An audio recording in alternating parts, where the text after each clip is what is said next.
Que s'est-il passé quand j'ai rencontré une fille sourde au mariage de mon cousin? Il y a 3 ans, au mariage de mon cousin, j'ai renversé le verre d'une fille en tendant la main au buffet.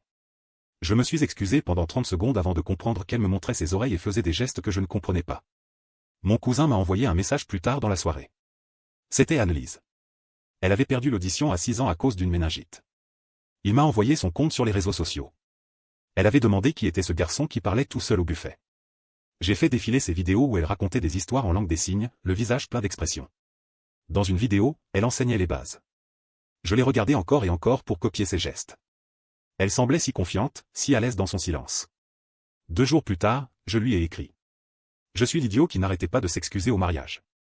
Puis-je t'offrir un verre pour remplacer celui que j'ai renversé? Elle a répondu avec des émojis qui rient. Tu veux dire le gars qui a fait un discours entier à une personne sourde? Puis elle a ajouté. Oui, mais seulement si tu amènes un carnet cette fois. Au café, on écrivait sur nos téléphones. Annelise m'a expliqué que ses parents n'avaient jamais appris la langue des signes après qu'elle soit devenue sourde. Ils pensent toujours que les appareils auditifs résolvent tout comme des lunettes pour les oreilles. Quand elle riait, tout son visage s'illuminait.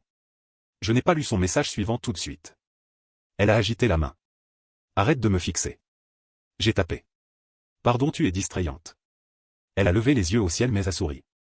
On est resté jusqu'à la fermeture. Après ce rendez-vous, j'ai téléchargé toutes les applications de langue des signes que je pouvais trouver. Je m'entraînais dans les transports. Je signais devant les miroirs. Mon colocataire m'a surpris en train de signer en dormant. Tu maudis quelqu'un en rêve. Apparemment je signais banane en boucle. Annelise m'envoyait des tutoriels tous les jours.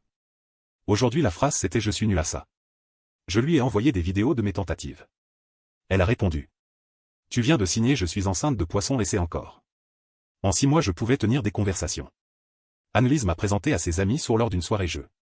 Tout le monde signait si vite que je n'arrivais pas à suivre. Une amie a signé quelque chose qui a fait rire tout le monde.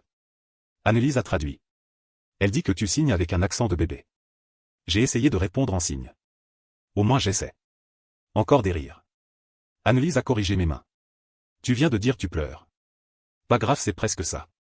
2 ans plus tard on a emménagé ensemble. J'étais devenu fluide. Notre appartement était paisible sauf pour son chat qui miaulait sur des ombres. On signait tout, on parlait rarement. Annelise préférait ça. Elle disait que signer était plus naturel que lire sur les lèvres toute la journée. Mais parfois quand elle était concentrée à lire, à cuisiner ou à se vernir les ongles, je me mettais à lui parler à voix haute. Au début c'était de petites phrases. Tu es belle dans cette lumière. Elle ne réagissait jamais. Puis c'est devenu des confessions plus grandes. Je veux t'épouser un jour. Elle continuait de remuer la sauce. Tu es tout ce dont je ne savais pas avoir besoin. Elle ajustait le feu sans rien savoir.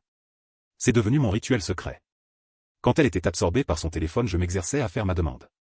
Annelise, veux-tu m'épouser? Elle faisait défiler des vidéos. Je t'aime depuis que tu as ri de mes gestes maladroits. Elle mettait un cœur sur un post. J'ai acheté une bague, elle est cachée dans mon sac de sport. Je m'exerçais sous la douche dans la voiture desquelles ne pouvait pas lire sur mes lèvres. Les mots devenaient plus faciles.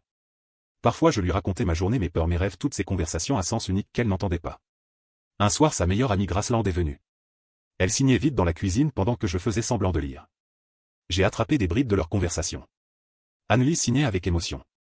Graceland l'encourageait. Puis j'ai vu clairement. Annelise signait.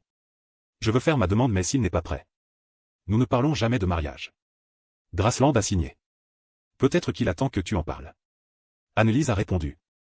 Je porte une bague depuis 2 mois, j'ai peur qu'ils disent non. Ce soir-là, Annelise se démaquillait dans la salle de bain. Je me suis tenu dans l'encadrement de la porte et j'ai dit clairement. Je sais que tu veux faire ta demande. Elle s'est essuyé le visage.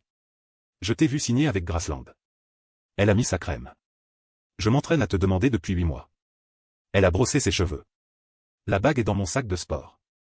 Je comptais te demander samedi prochain au marché où on a eu notre 5e rendez-vous. Le lendemain matin, elle faisait du café de dos.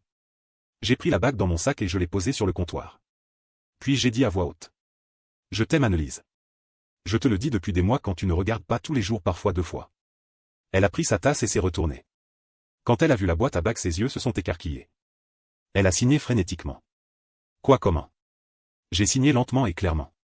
Je me suis entraîné. Puis j'ai parlé en articulant pour qu'elle lise sur mes lèvres. Veux-tu m'épouser? Elle a lâché sa tasse, a mis les mains sur son visage et a ri silencieusement. Elle a signé. Oui, 1000 fois oui. Puis elle m'a pris les mains et m'a signé. On aurait dû se le dire plus tôt. On s'est enlacé dans la cuisine.